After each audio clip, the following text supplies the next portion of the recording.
ഇന്ന് അവൈലബിൾ ആയിട്ടുള്ള video editing ആപ്പുകളിൽ ഏറ്റവും മികച്ച ഒരു വീഡിയോ എഡിറ്റിംഗ് ആപ്പാണ് കൈൻമാസ്റ്റർ.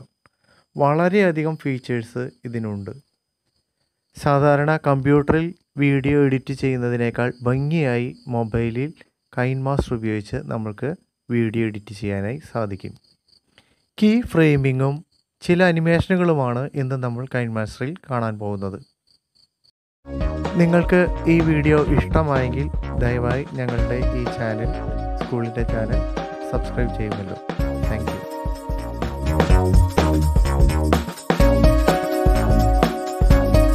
പ്ലേ സ്റ്റോറിൽ നിന്നും കൈൻമാസ്റ്റർ ഡൗൺലോഡ് ചെയ്ത് ഇൻസ്റ്റാൾ ചെയ്യുക. തുറന്നു വരുന്ന ജാലകത്തിൽ ഇതുപോലൊരു പ്ലസ് ചിഹ്നം കാണാം. അതിൽ ക്ലിക്ക് ചെയ്ത് കഴിഞ്ഞാൽ നമുക്ക് ആസ്പെക്ട് റേഷ്യോകൾ 3 വിധത്തിൽ കാണാനായിട്ട് സാധിക്കും.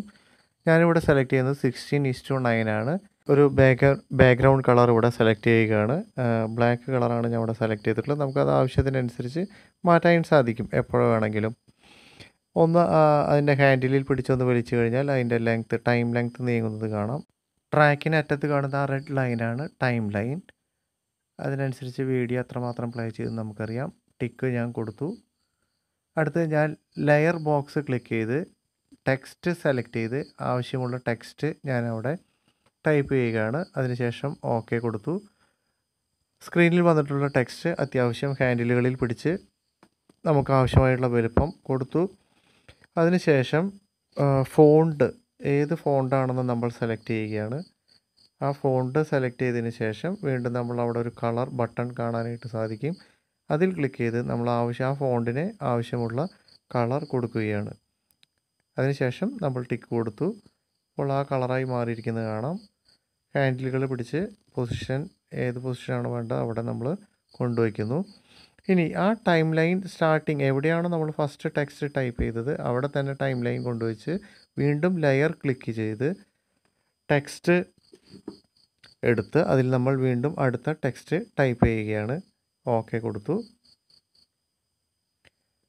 ടെക്സ്റ്റ് ആവശ്യാനുസരണം വലുപ്പം കൊടുത്ത് നമ്മൾ നമ്മുടെ ഏതാണോ പൊസിഷൻ അവിടെ കൊണ്ട് വയ്ക്കുന്നു.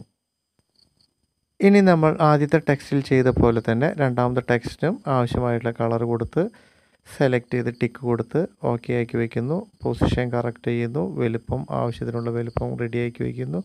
ഇനി അടുത്ത് നമ്മൾ ചെയ്യുന്നത്, ഇപ്പോൾ നമുക്ക് കാണാം 3 ട്രാക്കുകളാണ്. ഫസ്റ്റ് ബാക്ക്ഗ്രൗണ്ട്, പിന്നെ 2 ടെക്സ്റ്റ് ട്രാക്കുകൾ.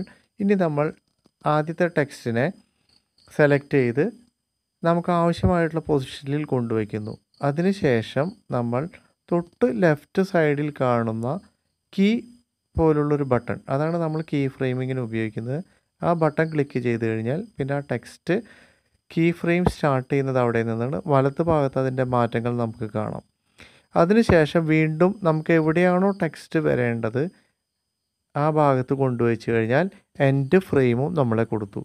അതുപോലെ തന്നെ രണ്ടാമത്തെ ടെക്സ്റ്റും ഇങ്ങനെ തന്നെയാണ് നമ്മൾ ചെയ്യുന്നത്. ആവശ്യമായിട്ടുള്ള ഭാഗത്ത് കൊണ്ടുവന്ന് വെച്ചു. സ്റ്റാർട്ടിങ് കീ ഫ്രെയിം കൊടുത്തു. അത് ക്ലിക്ക് ചെയ്തതിന് ശേഷം ഇനി എവിടെയാണോ ടെക്സ്റ്റ് വരേണ്ടത് രണ്ടാമത്തെ ടെക്സ്റ്റ് അവിടെ കൊണ്ടുവച്ച് കഴിഞ്ഞാൽ ഓട്ടോമാറ്റിക്കായിട്ട് എൻഡ് കീ ഫ്രെയിമും അവിടെ വന്നുകൊള്ളും. ഇപ്പോൾ നമുക്കൊന്ന് നോക്കി നോക്കാം. ഒന്ന് ടെക്സ്റ്റുകൾ അങ്ങോട്ടും ഇങ്ങോട്ടും അനക്കി നോക്കാം. ബാക്ക്ഗ്രൗണ്ടിൻ്റെ വലുപ്പത്തിനനുസരിച്ച് ടെക്സ്റ്റുകൾ ഒന്ന് വലിച്ചു നീട്ടുന്നു. ഹാൻഡിലുകൾ പിടിച്ച് ഒന്ന് പ്ലേ ചെയ്ത് നോക്കുക. അപ്പോൾ നമുക്ക് ടെക്സ്റ്റ് ഇങ്ങനെ നീങ്ങുന്നത് കാണാം. ബാക്ക്ഗ്രൗണ്ടിൻ്റെ നീളത്തിനനുസരിച്ച് നമ്മൾ ടെക്സ്റ്റിൻ്റെ ടൈം അഡ്ജസ്റ്റ് ചെയ്ത് വലിച്ചു നീട്ടി വയ്ക്കുന്നു. കറക്റ്റല്ലേ എന്ന് നോക്കുന്നു. ടെക്സ്റ്റ് പ്ലേ ചെയ്യുന്നത് ബാക്ക്ഗ്രൗണ്ടിൻ്റെ നീളത്തിനനുസരിച്ചല്ലേ എന്ന് നോക്കുന്നു. നമ്മൾ ആ ടൈം ലൈൻ ഒന്ന് നോക്കി നോക്കുക. ഈ ടെക്സ്റ്റിനെ അനിമേറ്റ് ചെയ്യാൻ പോവുകയാണ്. അപ്പോൾ അനിമേറ്റ് ചെയ്യുന്നതിന് നമ്മൾ ലെയർ ബട്ടണിൽ ക്ലിക്ക് ചെയ്ത് അതിൽ എഫക്ട്സ് എന്നുള്ള ഭാഗം ക്ലിക്ക് ചെയ്ത് കഴിഞ്ഞാൽ എവിടെയാണോ എഫക്ട്സ് വരേണ്ടത് അവിടെ നമ്മൾ ടൈം ലൈൻ കൊണ്ടുവന്ന് വയ്ക്കുന്നു. അവിടെ എഫക്ട്സ് ക്ലിക്ക് ചെയ്ത് ഞാൻ ഇവിടെ ജംബട്രോൺ എന്ന് പറഞ്ഞിട്ടുള്ള ഒരു എഫക്ട്സ് ആണ് സെലക്ട് ചെയ്യുന്നത്. ജംബട്രോണിൽ കോഫി എന്ന് പറഞ്ഞിട്ടുള്ള എഫക്റ്റാണ് ഞാൻ സെലക്ട് ചെയ്യുന്നത്. അപ്പോൾ എഫക്റ്റ് എത്ര ഏരിയയിൽ വരണം എന്ന് നമ്മൾ നേരത്തെ ടെക്സ്റ്റിൻ്റെ വലുപ്പം അഡ്ജസ്റ്റ് ചെയ്ത പോലെ തന്നെ നമുക്കിവിടെയും അഡ്ജസ്റ്റ് ചെയ്യാം. നമ്മൾ സെലക്ട് ചെയ്തിട്ടുള്ള എഫക്റ്റ് 4ാമത്തെ ട്രാക്കിൽ നീല കളറിൽ നമുക്ക് കാണാനായിട്ട് സാധിക്കും. നമ്മൾ എഫക്റ്റ് അത്യാവശ്യത്തിനനുസരിച്ച് വലുപ്പം അഡ്ജസ്റ്റ് ചെയ്ത് വെക്കുക. ഇനി ആ ഒന്ന് പ്ലേ ചെയ്ത് കൊടുത്തു കഴിഞ്ഞാൽ ആ എഫക്റ്റ് ഉള്ള ഭാഗത്ത് ടെക്സ്റ്റിന് വരുന്ന മാറ്റം നോക്കി നോക്കുക. 4ാമത്തെ ട്രാക്കിൽ ആ എഫക്റ്റ് സെലക്ട് ചെയ്ത് കഴിഞ്ഞാൽ നമുക്ക് തൊട്ടുപുറത്ത് റൈറ്റ് സൈഡിൽ അതിൻ്റെ സെറ്റിങ്സ് കാണാം. ആ സെറ്റിങ്സ് ക്ലിക്ക് ചെയ്യുകയാണെങ്കിൽ നമുക്കതിൻ്റെ വലുപ്പം, അതിൻ്റെ ബ്രൈറ്റ്നസ്, എല്ലാ കാര്യങ്ങളും അതിൽ അഡ്ജസ്റ്റ് ചെയ്യാനായിട്ട് പറ്റും. അല്ല, ജംബർടോണിൽ വരുന്ന ആ പിക്സലിൻ്റെ വ്യത്യാസങ്ങൾ നമുക്കൊന്ന് ചെക്ക് ചെയ്യാം. ആവശ്യമായിട്ടുള്ള ഹാൻഡിലുകൾ നമ്മൾ അഡ്ജസ്റ്റ് ചെയ്ത് വെച്ച് കഴിഞ്ഞാൽ അതിൻ്റെ പാർട്ടിക്കിൾസിൻ്റെ വലുപ്പം കൂട്ടും കുറയ്ക്കുകയൊക്കെ നമുക്കതിൽ ചെയ്യാനായിട്ട് സാധിക്കും. ടൈം ലൈൻ ഏറ്റവും അവസാനത്ത് കൊണ്ട് നിർത്തി നമ്മൾ ജംബർടോൺ എഫക്റ്റും ടെക്സ്റ്റും ഒക്കെ ഒരേ പൊസിഷനിൽ കൊണ്ടുവന്നു. സെറ്റിങ്സിൽ നമുക്ക് ആവശ്യമായിട്ടുള്ള മാറ്റങ്ങൾ ജംബർടോണിൽ വരുത്തുക. ഇതിൻ്റെ പെയ്ഡ് വേർഷനിൽ 100 കണക്കിന് എഫക്റ്റുകൾ നമുക്ക് സിനിമയിൽ കാണുന്ന പോലെ തന്നെ ചെയ്യാവുന്ന രീതിയിലുള്ള 100 കണക്കിന് എഫക്റ്റുകൾ ഇതിലുണ്ട്.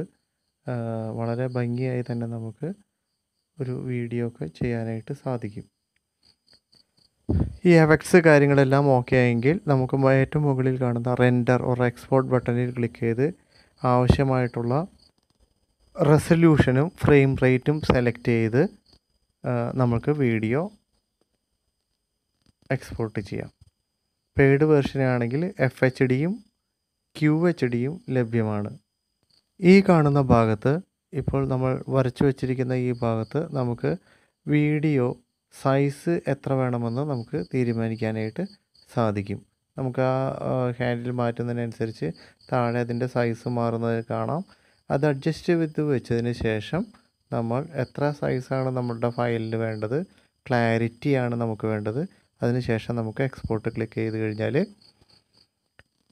ഫയൽ എക്സ്പോർട്ട് ചെയ്ത് വരുന്നത് കാണാം. ചെറിയ വീഡിയോ ആണെങ്കിൽ പെട്ടെന്ന് തന്നെ എക്സ്പോർട്ട് ചെയ്ത് കഴിയും. തുടർന്ന് വരുന്ന വിൻഡോയിൽ പ്ലേ ഓപ്ഷനും ഷെയർ ഓപ്ഷനും നമുക്ക് കാണാം. ആവശ്യമുള്ള ഒരു ആപ്പ് ഉപയോഗിച്ച് നമ്മളത് തുറന്നു നോക്കുക. Okay, thank you.